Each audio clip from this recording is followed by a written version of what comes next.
I have always loved the dark. Something about its immensity and pervasiveness has always drawn me to its alluring embrace.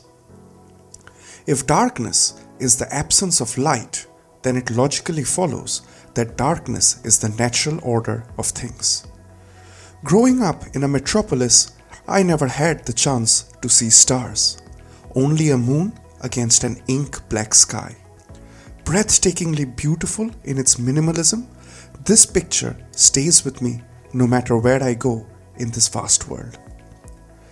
Deep in the forests of Lapland, I gazed at the magnificence of a star-studded night sky for the first time.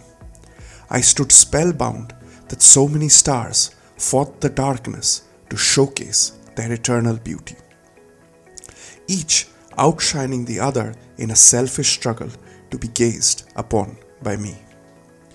How the aurora danced for me, flirting across the horizon as a dance eternal where light and dark fought themselves to a standstill. The ominous shapes of the snow-covered trees standing solemnly guard like monsters on the edge of creation itself. I stood there in the awe of darkness, the night and the light which fought till the sun brought reinforcement. Both sides retiring to their respective corners to visit again the struggle eternal. Our war has been raging for years now, and so many of our enemies are no more. Taken by the darkness, their echoes grow more distant as time passes. Shall I remember them all? Shall I even remember some of their names? Today, one more shall join them, the Huns. We shall come out of the shadows to haunt their dreams. The birthplace of our first martyr, Maximus Decimus Meridius, shall be cleansed of the Huns. Ladies and gentlemen, lovers of war, traders of great renown, I, the Strategic Indian, bid you welcome to my channel, where our motto is think, practice thinking. If you like the content, please do not forget to like and subscribe. Also, leave a comment, which will greatly help with the almighty YouTube algorithm.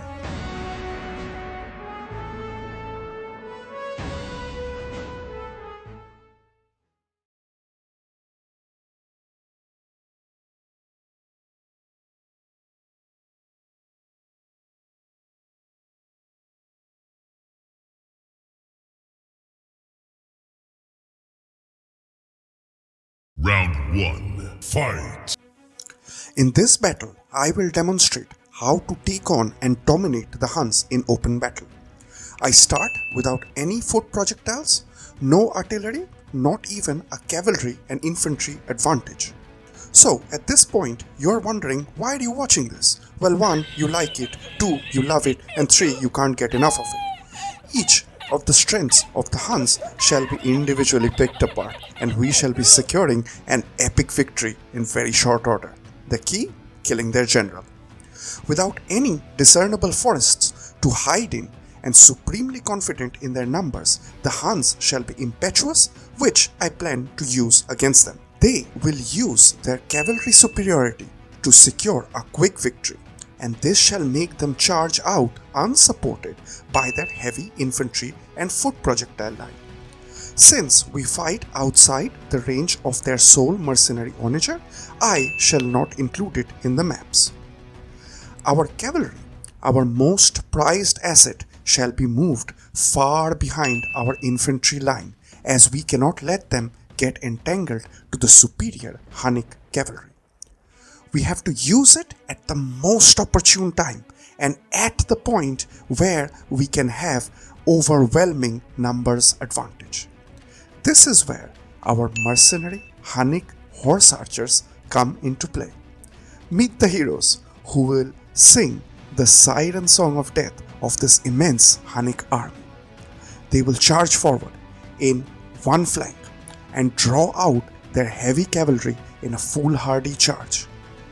Staying clear away from their projectiles and artillery, they will dance their eloquent dance, using their speed and Parthian shot ability to entice one half of their cavalry to catch up to them.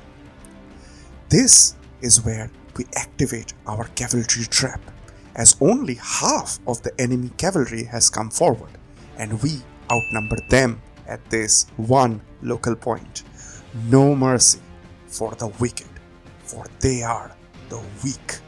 The cream of the Hunnic crop, its noble sons, shall be overwhelmed at the left flank. Seeing their plight, their general and rest of their cavalry shall rush our short infantry line and our lone general, both to extract revenge and in an effort to save their cavalry being crushed on the left flank. Held in place by our infantry and sought out by our united cavalry, their general shall be slain in the fields of Sirmium, his blood watering the sacred ground which we call home. Their entire noble cavalry, seeing the plight of their fallen king, shall flee, relentlessly charged by our now ubiquitous cavalry. Meanwhile, their wavering infantry and projectiles shall finally join battle, only to be overwhelmed in a hammer and anvil which will see their hubris ground into a fine dust to be scattered into the four winds.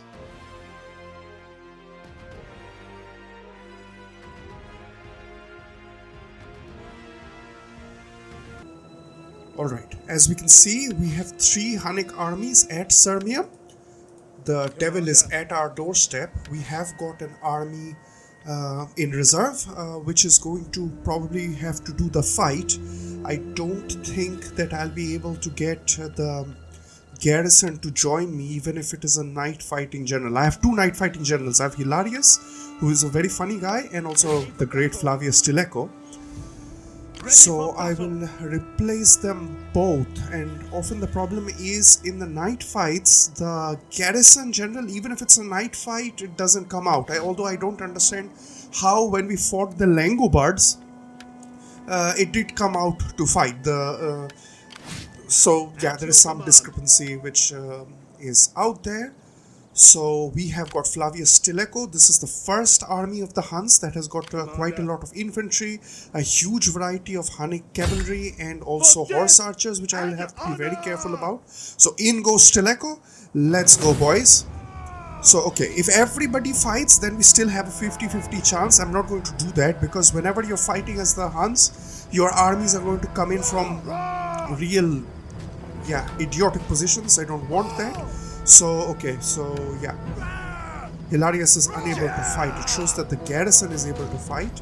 Well, even if the garrison comes in, I think it'll be quite overpowering. So, yeah, whatever happens, we'll have to win this, because, alright. So, we don't have any reinforcements coming in. That is unfortunately. So, we have got 3 Comitatensi spears, 2 Hunnic horse archers, a lot of cavalry, so that's nice, but yeah, we don't get them by in terms of quality or quantity. And of course the main line is really lacking, because I don't have anybody to hold the line. I just have hopes and dreams, and that's what I'm equipped with, boys. Hopes and dreams of the entire Roman Empire is in the hands of Stilicho right now. So yeah, let's stick to the plan. We'll pull our cavalry back, way back in this clump of trees where they can go and hide. Always check that you have this eye icon above their unit cards, then you know that they are hidden. And we are going to use this particular patch of trees in the front to go in and so we won't be hiding our infantry, because I still have to make sure that they come at us, else they will all focus on our on this cavalry that can be seen, or these horse archers, and then they will just run them to the end of the map and just get rid of them. The point of this forest that I have over here is to ensure that the charges that they make are not effective, and what we have is when they are firing arrows or projectiles at us, a part of it is going to get absorbed by the forest because there are actual trees and it does obey the physics. So if you throw a javelin in the open versus if you throw the javelin at in a wooded area, some of those javelins are going to get stuck in the wood and not in the enemies of row. So we are carefully positioning our horse archers forward because I have to keep them away from the range of that mercenary onager because there is no point them getting hit. So there you can see I'm pulling my infantry back so that the infantry can be seen. They're pivoting around their entire army, and I'm going to try to make sure that some of these units follow me. Anybody who follows me, that's already a bonus. So we have the step mounted brigands which are coming for us. So let's go, boys. Come on, pull back, pull back, pull back. Our competencies are in plain sight while they are at the edge of the forest, so that is ideal. Great. So half their army is following us, and especially very critically, only one of the two bow units of theirs, their mounted bows, are following us. So that's nice because they completely shred my low armored Hunnic horse archers, and also they're going to disrupt the show when I start using my cavalry. So you remember when we fought the Alans many moons ago, we started fighting with one Hunnic mercenary Hunnic archer and one of their horse archer units. Same stats, same everything. Spider-Man pointed against Spider-Man, and our boys came out worse. So yeah, you don't want to stick around with their bow units chasing you down. Our competency spears are in a nice place, so we put them in testudo, and we're going to pull back our bow units. So Stilicho is bit in the open, so that's very dangerous. I'm still keeping my cavalry at in the reserve, so I'm pulling my bowmen, my Hunnic bows in such a way so that they can get entangled with our infantry, because anything happens that is going to help. I'm going to reposition Stilicho, I'm going to reposition one competency spears. Things are very hectic right now. They cannot see our horses, so there we go. Now let's go. Everybody has to go because Stilicho is in danger. We have now split our bowmen, and right now we have two cavalry which are coming through our left flank. This is what we want. We have got the local advantage. Right now, this is the local advantage that we are looking for. Our bows are firing on the back of their bows. They are forming a wedge. That wedge is not going to be effective because they didn't have time to form that wedge. That's it. We have got the cavalry advantage. We are now going to swing whatever cavalry we have in reserve, because they're going to go around and do an hammer and anvil. As you can see, the cavalry which is already in contact is already losing. Stilicho is nearby. He is buffing, and our competency spears have absorbed that charge. And you can see that their horse units are not doing very well against their competencies against our competency spears. Their general is coming in, so I'm going to use the bare minimum of our horses to go, and yes, we are carrying. Our boys are carrying. We are going to have two blobs of horses, and we are going to make sure that the weakest horses are going to chase, and meanwhile all of our fresh horses are going to charge, and they are going to now go in for the general. We have to kill the general. We have dissolved only half of their cavalry. We have not yet even touched their projectile units. Their mercenary onagers are trying to get into range. Their infantry has not even come up. So I am using my Hunnic bow units to gradually shepherd their Hunnic horse archers away, while we are using any cavalry that we have to do two things. One, to kill their general, and two, to get off as many of these straggler units as we can. Stilicho is now in the fight. Stilicho is losing, so I'm going to pull Stilicho out, make sure that let's hope that he survives. And meanwhile, we got it. We got that general. We got that general. This is it. Now our Hunnic bows are going to go into fire shot and into whistling shot. So each one of them are going to do one each. Meanwhile, we have pulled off Stilicho back. One of our cavalry has got into a bit of a tight position. I'm checking to see where all of our cavalry is so that we can go and do the mop up. They're folding. They are folding. They're running, boys. They are running. our bow units, that's why they are so very important. These are heroes of Rome. My God, these two bow units are just magnificent. They completely dissolved that enemy. They killed, they lured off their army. Stilicho is safe and he is providing debuffs to that axe unit which is caught up and he's still fighting. The axe unit gives up, everybody falls. We got him, boys. We got him. Just with 3 competency spears and a dream, we got him, boys. It's night time and we are dreaming. The Roman Empire is going after them. There we go, boys. Heroic victory. Look at that. We didn't even lose that many people. We lost 300 people. I remember the previous fight. We were outnumbering the Huns and we lost 1,000 people just because our armies came off in the wrong place. Great. So this army even survives, and it survives with a full complement of horse archers, which I couldn't catch up. Everything else is gone, and it has got 1-step spearmen. Nothing to be worried about. And yeah, this is great. We should take replenishment because this army still has to fight 2 more. This is just the beginning, but that's fantastic. So 1 out of 3, and the Huns and their dirt are removed. 1 of their armies are removed, and now Stilicho is still going to press the advantage. So Stilicho is going to be a fighting general as far as I can see, because he is got the night fighting ability, and I really like to build the story arc of Stilicho. Saving the empire, which he actually did in real life, because Honorius got too jealous of him and killed the one person who was able to save the empire. Now, we are going to push forward, and this is the second army. If both of us fight with both the armies plus the garrison, we have overwhelming advantages. I don't want to do that, because if I do I don't want to fight all of them at the same time, because they do run circles around me. I don't want that. And I want to go after 1 army at a time so that I can choose what units run away and how it's done. So I'll do a little schematic on how we are going to go about this battle. Round 2. Fight. In the following battle, we have built a more balanced army with the complement of foot projectiles and more infantry for the boys. I shall show you how to salami slice the enemy, slowly chipping away at his strength, leaving a coward Hun in its wake. The enemy has superior mobile projectiles, so we have to be careful lest our precious heroes, the Imperial Cavalry, are completely shredded. The Huns shall not waver from pressing this advantage against us. We shall send forward our Hunnic horse archers to pull in their cavalry from the right flank.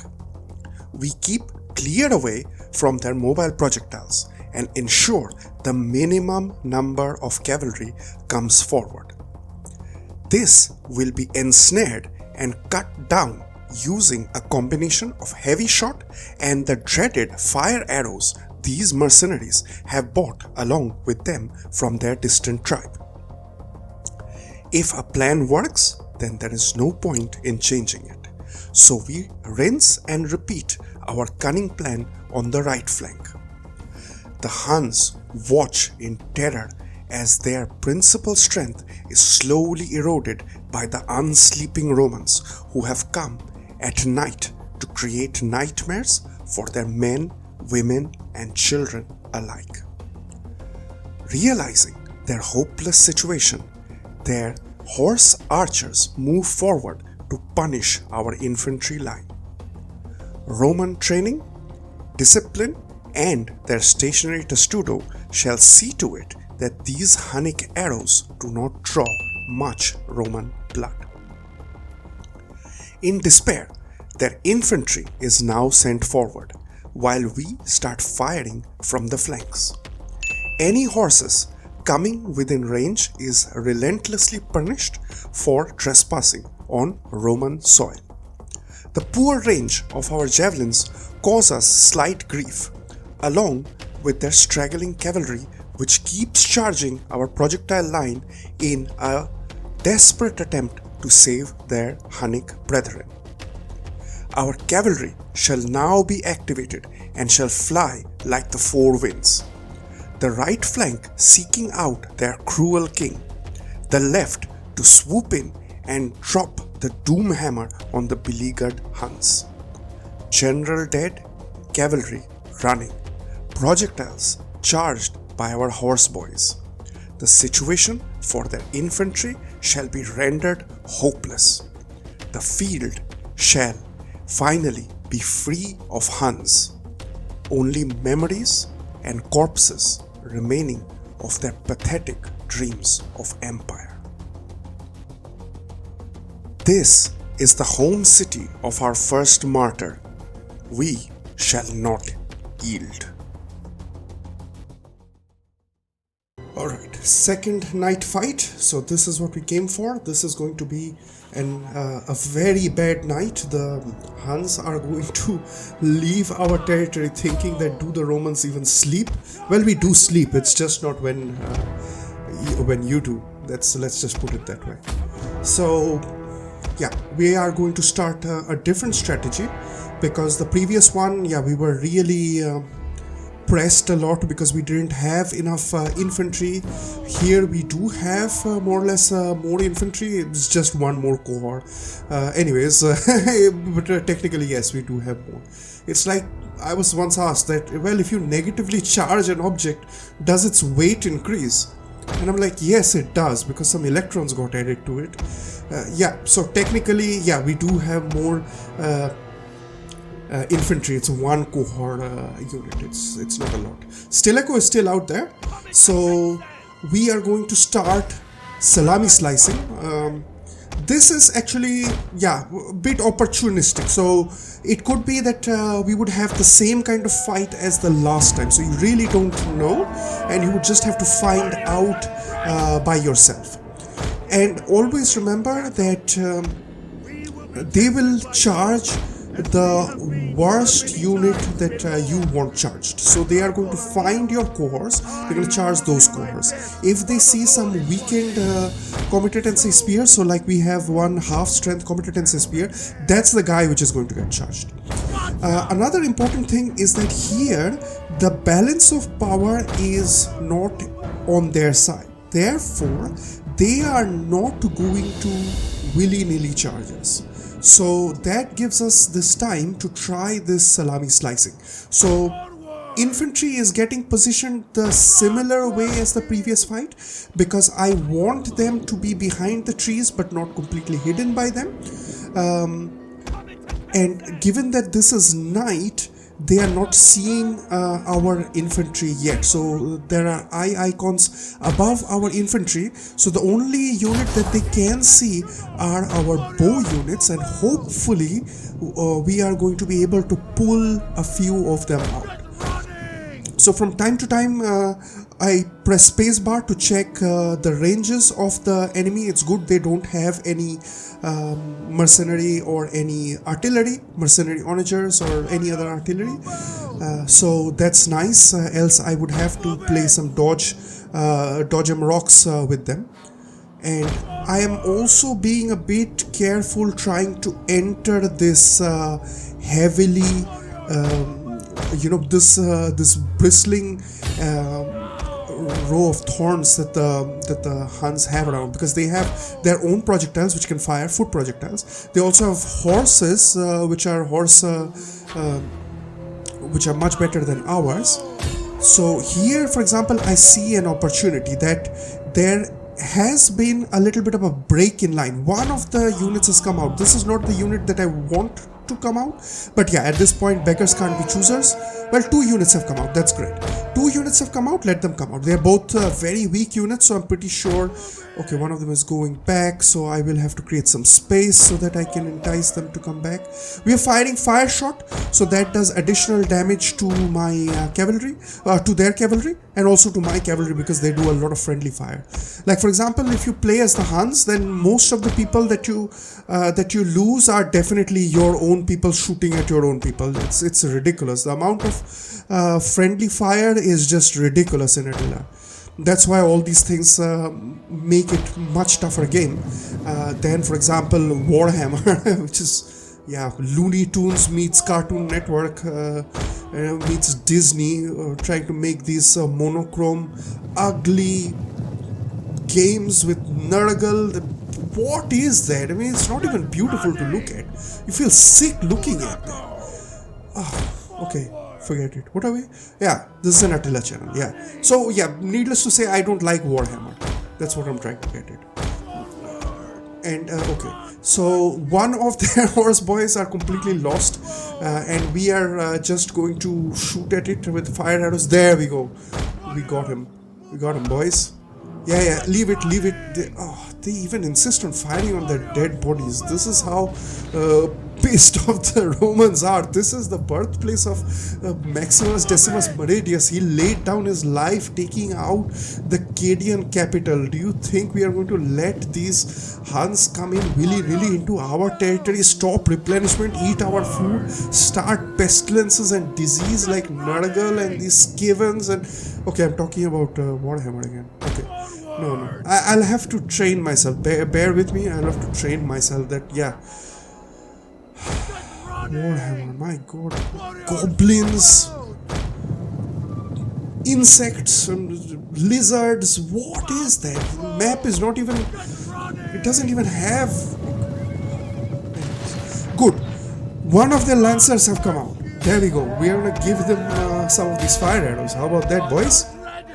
So the way I do it is that I always move them in a differential fashion. So a bit of micromanagement so that I can continue to fire. Meanwhile, my cavalry projectiles, they do not cross each other's paths, nor do they get entangled. So I am moving them a bit carefully so that both of them fire, and also I have to make sure that they don't get into friendly fire. And I can see that one of their bow units has come forward, so I am going to activate my main cavalry line. So I need them to be a bit closer, although I decide against it. So right now you can see that my Hunnic bowmen are getting shot at by their bowmen. So I'm pulling back. This is a little bit of a snafu over here that some of my one of my bow units are getting chewed up, but they are coming into a trap because I have got cohorts which can throw projectiles. I also have Levis Amature which are hidden in the jungle, which they can't see, and as soon as this unit, this lancer comes in, either it tries to charge where it's going to get stopped by Roman cavalry, or it is going to get hammered by all these projectile units of ours. Everybody has now come forward, so we'll have to be a bit careful. I don't have any cavalry, so they're charging the general, and the general is debuffing, and our projectiles are not yet throwing their ammunition. And here we have a little bit of a danger. We don't have cavalry, and I can see that one of their cavalry is coming in for a charge. This is a very weak cavalry unit, so I'm going to use my horse archers to do the charge. I don't have an option because I don't have any other cavalry available at this point. So my Levis Amateur are running full speed. Let's go. And meanwhile, their unit of Lancer which came and did a charge, that is actually not very effective. Stilicho took him head on. This is the second fight Stilicho is doing without a chance of recovering, and he is just doing magnificent. So I'm going to pull him back a little bit, and we are going to put everybody on Testudo, including the cohorts, because we don't have anybody nearby for the cohorts to throw their projectiles on. The Levis Amatori are moved forward slightly. One of their horse units which were running away has come back, so we're going to reform our projectile lines so that it can meet this Lancer. The Lancer is going for our bow units, which is fantastic because okay, they are coming for our Levis Amatori are going in for the second charge. So okay, yeah, what can I do? My bow units, my mounted bows have to now also do melee as well as try to help the Levis Amature, and the Levis Amature have to help themselves. So they are throwing, oh my god, all the straggling cavalry are just doing an amazing job. These guys, if the Huns have got bravery awards, all these bravery awards should be given to these straggling horses. They are doing a fantastic job. They're trying their best for their boys, and that's what I mentioned, that these, in the plan, that these cavalry, which are a bit straggling, they are going to give us quite a lot of trouble. One of their step lancers are coming in for the charge. They have been arrested by our competency spears, and immediately we are going to send in our two of our cavalry to go in and basically get them, because what I don't want is this unit to become a straggling unit and then cause trouble for us. This is enough, and two scout equities have been moved to the right flank to help our levis amature. I am not firing from our Hunnic bows. Our two scout equities are going to stay behind the levis amature line, trying to protect them, and meanwhile our levis amature are going to move forward to try to throw their projectiles, which they can, because that lancer over here has got a little bit of a charge left in him, so he's coming in for the charge. So I'm going to move my horses in for the charge and protect my boys, because yeah, there is no point. I don't think my levis amateur will get shots off, because one, they are running, they're perpetually out of range. So right now we have a little bit of chaos going on. Stilicho had been coming under fire by their horse archer, so I put him in the mobile testudo, and he still has 100 plus people, so I'm pretty sure they won't be able to kill Stilicho. And also the cohorts and the competencies line is now taking the main brunt of the fire. I move my horses to the right flank, but I do it in such a way that I don't get shot at by their bow units, and my perpetually out of range levis amateur are going to try to see if they can take some shots. I doubt it. Meanwhile, our own Hunnic bows are now going to retreat into the forest and start firing, because we can see that one of their they have cavalry, they have a mobile archer superiority, so they do have more bow units than us, which is going to cause us a lot of grief. All of these infantry units are getting chewed up slowly, although they are in stationary testudo. I'm moving my levis amateur a little bit optimistically forward. The experience with them has not been good. Therefore, I'm keeping my cavalry in reserve, and that is so that if needed, then they will do a last-minute charge to help protect my javelins. So javelins are moving forward, trying their best to get in range. They're still out of range from the Hunnic-mounted bows. So we're moving them forward. They always try to bunch up, and then if they throw the projectiles, then it's no good. I'm going to move my infantry line a little bit forward, and I do that while I move my own Hunnic bows forward. This way their skirmishability is triggered, so they move back, and meanwhile my infantry can reform and form a better stationary testudo. Also remember that they do have Parthian shot, so even if they are moving back because of the skirmish mode being triggered, they are still losing of shots, only that they are not as good. Now I think I have had enough. They are really quite small. They don't have any infantry line left, and their archers firing off 14 volleys is not something that I want to give them the luxury of doing. So I am now moving my cavalry on either flanks, because remember their bow units have got the Parthian shot ability, so even if you're charging them, they will continuously running away while they're going to pepper away at your charging unit. So I'm going to send in 2 units to kill the general. He is very weak. One will be going for their cavalry. Meanwhile, another last cavalry is going to, on the right flank, is going to shepherd their horse archers towards my bulk of my cavalry, which is on the left flank. So we are going to disrupt, and we have now moved in with our levis amateur, and we are going to start taking pot shots at their blob of units which is formed over here. I'm keeping 3 units of cavalry as tactical reserve, so they can be used at the most opportune time. One of their